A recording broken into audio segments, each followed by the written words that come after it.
we're going to be chatting a little bit about like gateway games, what kind of games. Yeah, and how to sort of get your friends into board gaming. Yeah, so recently I've got some of my friends in another hobby to kind of come along to the gaming side of things, and they're absolutely loving it. Yeah. I think you've got to be a bit tactile with the games you choose, though. Mm-hmm. Like, you can go straight in with like. But first thing, it's coffee time. Oh, indeed, it's coffee time. It's got a bit of Flight of the Conchords there. It's coffee. It's coffee time. So, in terms of your favourite game to sort of introduce people into, yeah.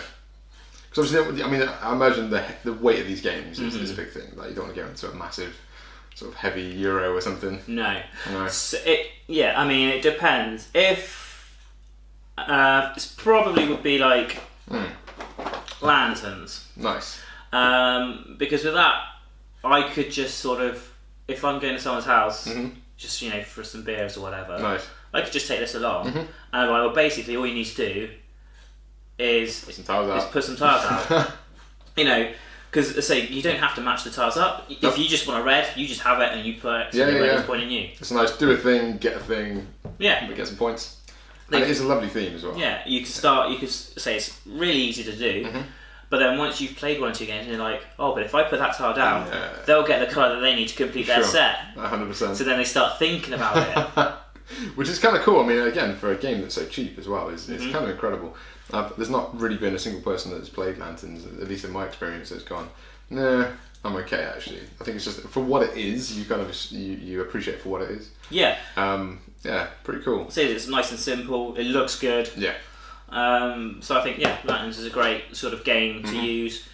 Because, say, it doesn't take all night, it's about 20 minutes, half an hour. If that. Depends on how many people are playing and how long they take to pick their turns. Up to 4 people, I think, which is quite nice. Yeah, 2 to 4. 2 to 4. But yeah, so Lanterns, great. And visually appealing as well. Yeah. I think that, if you've got somebody that maybe hasn't gotten into games before, they're going to think of your old Monopoly and Cluedo and all that kind of stuff. But the thing that I do find is that when you can show people that these things look gorgeous as well as actually play well, it's just got that appeal straight away. Yeah. Which I think is incredibly important. But yeah, I really like Lanterns. I think especially when you get like a family game or something like that. Match up colours and crazy. This is a bit of a set collecting game, so it introduces them to that type of mechanic. But their turn is in itself is very simple. You put it out. Yeah, totally, man. Got a lot of time for that. So, what game do you have? My favourite gateway game of all time.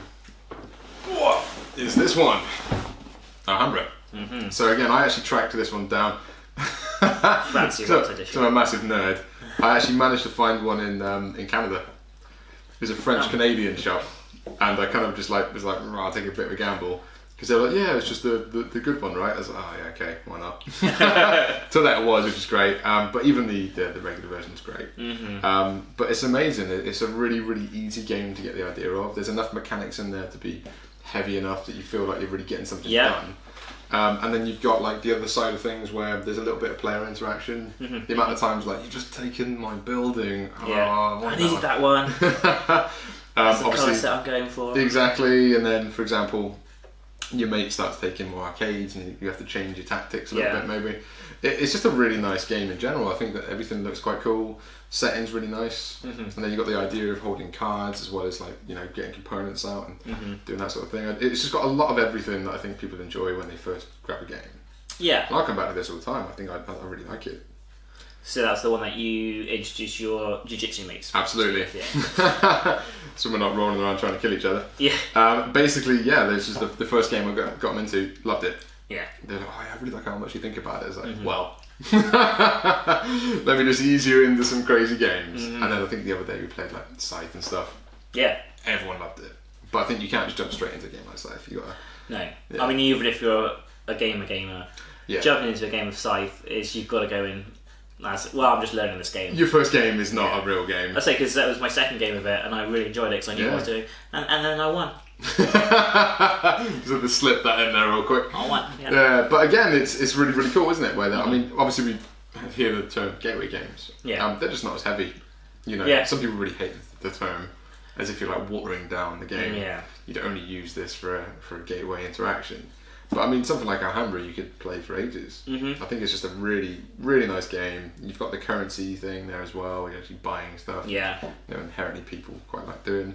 But yeah, really, really big fan of that. And especially with the scoring, it's kind of a bit different for people. Yeah. Obviously with Monopoly, how many things do you own? Brilliant, you own more than me. Random dice rolls, not great. But when it comes down to this, there's a little bit more of that control, I imagine, that, Yeah. which is kind of nice. But yeah, Alhambra, I'm a huge fan of that for a game. So, if I was going to start or introduce people with an actual board gaming night, Yep.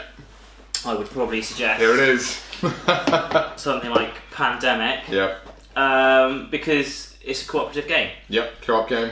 Really big difference for a lot of people when they haven't played that sort of thing. I mean, if it's a group that I'm trying to actually get involved in the actual hobby. Whereas like with Lanterns, I have that as like a bit of a slow burner. I'd like, we'll play that, you don't need to think about it too much. Absolutely. With Pandemic, because there's a little bit more to think about it, because it's a co-op one, you can sort of help the new players with suggestions. And not feel like you're taking over their turn. Absolutely. Because, it is a co-op game. Yeah. And then you can have these discussions and things like that. And not having to fight against your mates is a good thing when you're trying to get them into the hobby. Like, you don't want to get to a point where they don't want to play again because they get absolutely rinsed by you last time, whatever. Yeah, I mean, generally if you're introducing a game, I will let them win. Yeah, exactly. I say let them win. That's what I tell them. Won't be when they win. But I say, so good.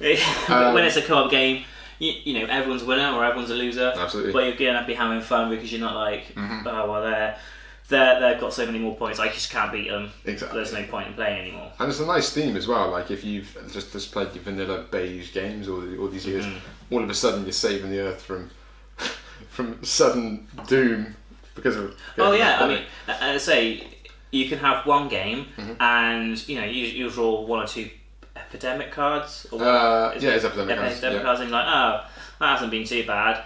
And then the next game you have, you screwed. Yeah, it just goes straight up. It's completely different. There's more tension. The tension's a huge one. Oh yeah. Just like in music, if you kind of like creating tension and releasing it, it seems more powerful. Whereas the same thing with board games, like films, any art form, really. Yeah. So if you get sort of two games of that in a night, they could be completely different. Oh, 100%. And that replay value is always quite nice as well. Yeah, and you've got your different characters to play. So yeah, I think Pandemic's pretty good. Amazing. And I say, even though we talk about gateway games, I think it's just a good game. For groups, if they're not 100%. as experienced in board games, or if it's just you just want to have a good time and not be competitive. Definitely, and the sort of theme of it is so incredibly different. Like that again, immersion that you get when you're actually kind of playing. Immediately, people feel like they're part of the game; they're not playing the game, which I think is a huge thing for if you haven't done this before. So again, huge hit. I think Pandemic's awesome. Really cheap as well, I think. Yeah. In the grand scheme of things, it was like 30 odd quid. Yeah. It's amazing how much you get really for your money, which is kind of cool. But yeah, Pandemic, huge. In terms of games that don't take very long, you haven't actually played this yet, have you? I haven't, No, but this is a huge one. This is the inverted commas deluxe one. But Love Letter. It's not like you to get the deluxe version of the game. Yeah, no, it's terrible. But what you find a lot of the time is that just having that simple mechanic of putting cards down is huge. Like, you've got and this obviously comes in a big box. Love Letter originally came in like a little red bag. We actually gave it to some people for their wedding. They kind of loved it. It had that special thing. But what's really nice was that the red bags, few cubes, stick it in your rucksack or whatever. You've got an amazing game you can play. I think it's 4 people. This one goes up to 8 if you add some extra cards in. But I love the idea that you've got like a very simple game. It's kind of like a Trumpy type game. Okay, yeah. Don't mean you have to have tiny hands on a chair. But what you do have to kind of do is kind of basically have either the highest value at the end of the game or get everyone else out. Nice. So again, it's a really, really easy game to play, really easy to teach, and you can play it pretty much anywhere. It's Love Letter. Nice. Obviously this one's got like extra the actual cubes, love hearts and stuff. Yeah. So this one's a haymaker, mate. Let's get that one up. Yeah. Bang. Boom. The dice game, not the card game. The dice game, which we love. We play it all the time. What an amazing game! Again, that for what you're paying for. Oh my god, That's a hell of a game. Yeah, it's pretty simple. You roll your dice. Pretty simple. You know, once you've learned what the thing You just get in the shot, get an arrow. Yeah, 100%. And it is fun, and the variability you get from having all the different people that do different things, and obviously you've got your roles as well. Obviously, I Shot the Sheriff pun comes out quite a lot. If you're playing with more than 4 people, I think the deputy comes out. Obviously helps that pun a little bit more. But again, what you're generally going to find is that people just get it very quickly. Yes. A few rolls around the table, I understand what's happening now. Great. You want to play again. Obviously those secret rolls start to become a little bit more, the variability is huge. Yeah. Man, incredible. So normally when you first play or first introduce it, people just, shoot whoever. Yeah. And then be like, oh, actually, you're an outlaw with me. Yeah. Okay, should have seen that. There's that thinky thing. Yeah. The deduction. Who is the outlaw? Who's the what do you call it? Dang. Renegade. Renegade. Thank you very much. So you end up with this whole dynamic of like, who am I shooting and why? Yeah. It's like, you didn't shoot the sheriff. Why wouldn't you shoot the sheriff? So it's got a lot of different aspects that I think are great. And let's be honest, if you've got a decent dice game, chucking dice is awesome. Oh, I do like rolling dice. Oh my god. As long as it's not for moving. Not for moving. Like again, very quickly, if we're going to talk about dice seasons, man. Oh my god, those boulder dice, they're huge. It's really fun. Probably not a game. For no, definitely not. We can talk about that in a future episode though. Hashtag spoilers. I need to get my head around that game again. Oh, what a game though. Unbelievable. Really, really happy with that. So yeah, bang. Just buy it. But also makes a really good drinking game. Oh my word. Well, I had a stag do recently, all the guys. Jeez. But drink responsibly. Yeah, responsibly. Obviously, controlled environment, all that. But yeah, that's I got messy. So I think with Bang, it's a bit more of a sort of a party game. Yeah, I suppose you could call it a party game. It's just you could use it as a party game. Well, it goes up to 8 people, which is pretty cool. Yeah. Let's be honest. And to have an 8-player game that doesn't take forever is huge. Let's say you happen to be out. It's only going to be 10 minutes, and then you still get a laugh at your mate when he gets kind of shot anyway. Yeah, and if you are an outlaw or if you are one of the other teams, you can still win. That is true, actually. Yeah. So if an outlaw dies and the other outlaw wins, then you win collectively as an outlaw. Yeah. Sort of game, which is kind of cool. So you're still interested and you're still invested in the game because you want your teammates. Yeah. To win. 100%. It's very. Again, I think if you had to choose one today, that'd probably be it. In terms of price, mechanics, what you get out of it, it's incredible. Yeah. Next up, this is actually one of the very first games myself and my fiance bought. Forbidden Island. It's a good game. Very good game. It's really interesting to see how simple a game you can make, and then have it be quite immersive at the same time. Yes. And I think that let's be honest, the big thing here is you've got a tin, which people love and hate. Obviously, putting it on your shelf isn't as easy. No. I think it's kind of cool. It's a little bit of an eye catcher. And it'd be interesting to know what the manufacturing is on that. If you actually can make a proper tin.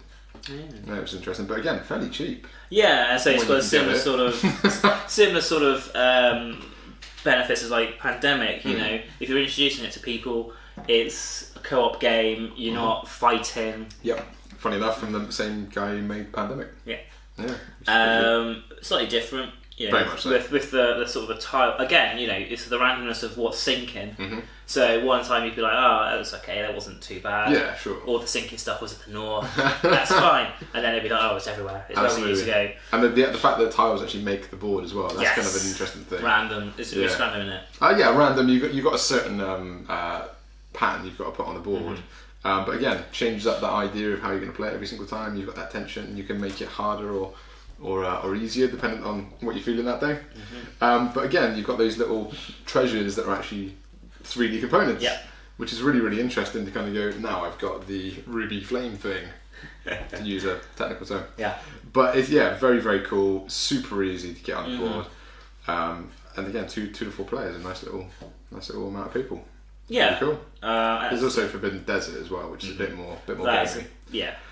Got a bit harder more involved, But again, it's a nice thing to go, right, we've done Island, let's get the desert going. Yeah, I mean, with both of the Pandemic and Forbidden Island, because you've got the sort of the drawing of the cards, and if you draw the Waters Rising or the epidemic cards, you're like, oh no, and then it's all, as a group you get more involved, and like, the tension's going up, the drama of it, which is the point of games. Again, Exactly. we've gotten back to this, the choices that if you make a choice and it really impacts what you're doing. Amazing. Yeah, and I say, even though they're both sort of they're co-op games, and you want to do what's best, for the team.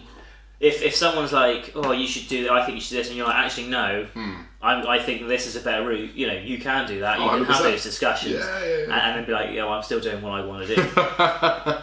Which is cool, and I find that again, that interaction is a huge Yeah. thing, right? So I've got a lot of time for Forbidden Island.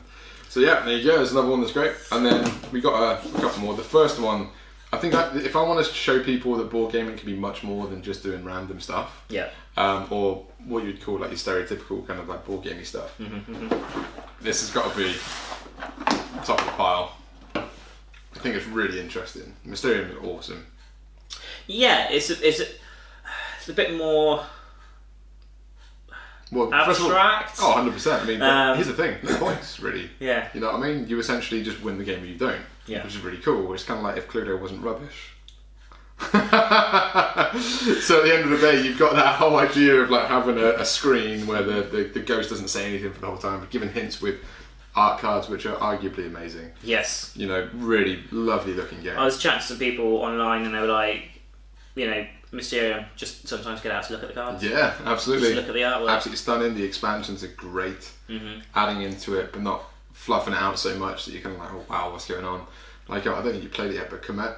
The expansions add too much into it, in my opinion. They take what is quite an interesting crafted game and fatten it out, where you don't get that with this. And that whole interaction of trying to figure it out, and then again, if you're talking about players becoming the game, this is huge. Because the person interprets that card in the way that. So you've got to think, right, how is Gordon going to interpret this card? Yeah. He's going to be literal, he's going to look for colours. It's a very interesting thing to kind of think about. So again, very, very cool. You're not rolling dice and moving people around the board. It is literally trying to figure that out. And it's a really interesting puzzle, almost. Yes. You've got to sort of think differently to how you would with, your Monopoly, or the other games you might have already sort of, come into contact if you're not a board gamer. Absolutely. And it will, it just introduces a whole different sort of way of thinking and. Oh, big time. Yeah, it's a nice dealing with board games. Yeah, absolutely. It doesn't take a ridiculously long time either. No. We'll probably talk about an hour, if that. 7 people, up to 7 people. Right. It's not bad, right? I mean, and again, you're involved in the player's turn, so those dream cards, you can actually talk about what you think that is interpreting. So I think you're this guy because of this, and it's like, I'm not too sure about that. Excuse me. And then you've also got the things like whether you think they're right or wrong tokens. Yes. The intuition tokens, I think they're called. Yeah. They're really cool. So you kind of have a bit of banter with people, and you're wrong. Yeah. I'm not wrong, but it's kind of I love it. I think in terms of again, bang for buck, incredible. This is about 30 odd quid. Yeah. That's a lot of stuff for your money, and again, something that you can pull out. Your mum can play this quite easy, right? Yeah. They're not going to go, I don't get it. It's like, that's a card. What do you think? No, fair enough. Yeah. Yeah. Very, very what cool. do these cards all have in common, and what is the last? Yeah, totally. And that interaction, you said it beautifully. Like getting people involved with what's going on is huge. Yeah. And I find that if you've got that interaction, that's why you want to be spending time with your friends, right? Oh yeah. Like, for me, like sitting in front of a screen and watching something, fair enough, that's cool. But you're not interacting as much as when you're playing this type of medium, which is cool. Now, there's something that's not on the table right now, but I think we need to talk about. Yeah. Is it the same game that I'm thinking of? Does it begin with a D? No. No, it's not then. Well, what are you thinking of? Codenames. Codenames, yeah, fair enough. Yeah. Codenames, great. More of a party game then, I suppose. Yeah, I suppose you could kind of name it that. You got your codenames and werewords. Yeah, anything like that is pretty cool. Because again, that gets groups of people get together and play. Like, I'm not a fan of. I can't draw. I can't make things out of Play-Doh. So those type of party games, not a fan of. What do you make out of Play-Doh? Is there a game that you do that? Yeah, I can't remember. Oh, like cool. Cranium or something, and you have you got to make things out of Play-Doh, and people have to guess what that is. Oh, fair enough. Yeah. Which is all great, but I don't like that because I'm bad at drawing and making things out of Play-Doh. What's that? Yeah. But if it's a case of these are some words. Sure. this is what again similar with Mysterium. You've got to think, how is that person going to interpret those words? But yeah, it was kind of cool. I've got a lot of time for that sort of stuff. Yeah. I was actually thinking of Dead of Winter. Yes. All right, so if you want to actually grab it, go for it, yours. I can. So yeah, Dead of Winter, amazing. I think for me, if you're going to take one game and show people that games are way more than what you think they are, this is for me the best one. Oh yeah. 100%. The amount of people that have gone, oh my god, I didn't know that sort of stuff existed, is crazy. And everything you've said, which you put really, really well, the interaction between players, the choices, I think this is the best thing to do. Yeah. Dead of Winter is a hilarious game because you then have that traitor mechanic. Yeah. Are you really trying to help, or are you trying to ruin the game for everyone so you can win? And again, it's not a dead cert, there's a traitor either. Exactly. So you don't really know, which is pretty cool. Yeah, I mean, probably if you're going to play it for the very first time, you take that card out. Yep. Because you don't want a brand new person to be like, oh, I'm the traitor, I don't really know what to do. Sure. Because I think a lot of the time... I wouldn't tell them though. Yeah. I'd just take it out and just not tell anyone. Yeah. Definitely. But you're spot on, mate. I think that in terms of having that whole idea of you're working cooperatively as like a great intro to sort of great games is perfect. I think it goes up to 5 people, which is again a decent number. Yeah. Which is nice. You've got a lot of socialists there. Probably takes a couple of hours, but I think you don't see that time go past. You're very interacted with what's going on. Yeah. Everything really, really works well. And then that theme of literally trying to survive. Obviously, you've got The Walking Dead and all that sort of thing. Oh, yeah. Most people immediately are going to go, is it like The Walking Dead? Yeah. It's like, yeah, it is. It's a survival horror type game.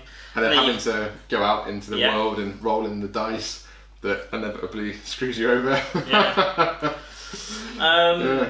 You've got your crossroad cards, which helps, as you said, show other people that this isn't like anything else you've already played before. It's got a lot of fluff to it, which is quite nice. Which is it's nice. You've got that story involved.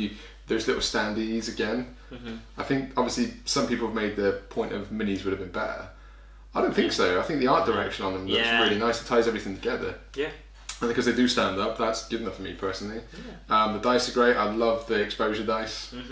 That tension that you add into it of like, I mean, we have played a game before. I think it was you actually. It was first time we played it. I'm going outside and I've been nobbled. Yeah. Brilliant. Yeah. And then everyone generally puts their hands on their head and just I can't believe what's just happened. So it's kind of a cool thing. Obviously looking to go to certain places to get certain materials. That's pretty cool. I want gas. Let's go to the gas station. Yeah. That's pretty cool. And then you've got the whole idea of like spending your actions reasonably. Yeah. I think what they did quite well is kind of taking a lot of the characters and giving them certain abilities that would match their types. Yeah.